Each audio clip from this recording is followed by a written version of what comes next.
আচ্ছা, তোমরা এখানে দাঁড়িয়ে দাঁড়িয়ে কি করছো বলো তো আমাকে? এই তো এখানে এমনি দাঁড়িয়ে আছি, কিছু করছি না।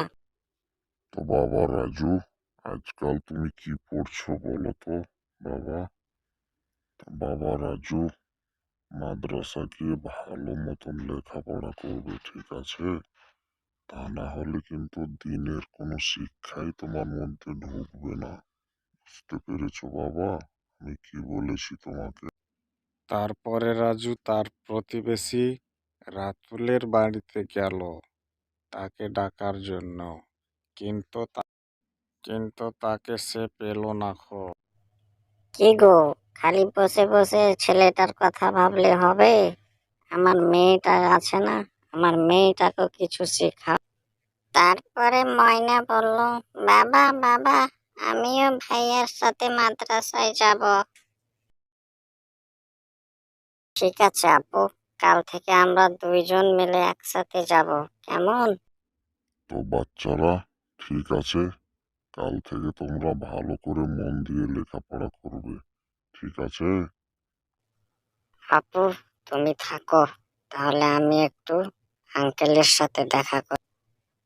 আঙ্কেল আঙ্কেল আঙ্কেল, তো বাবা, কি ব্যাপার বলো তো?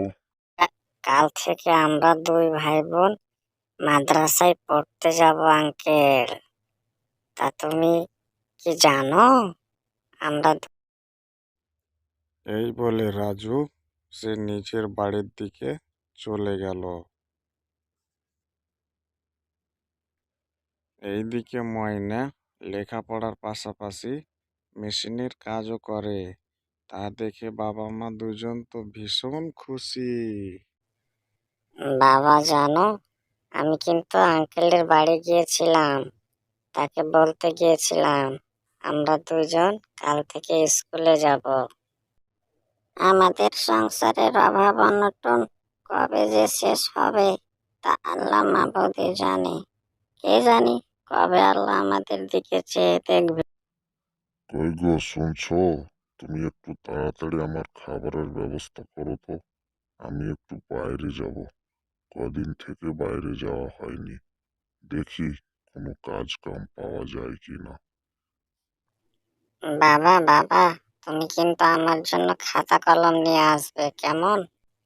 আমার জন্য মজা নিয়ে আসবে বাবা, ভুলো না যেন, ঠিক আছে?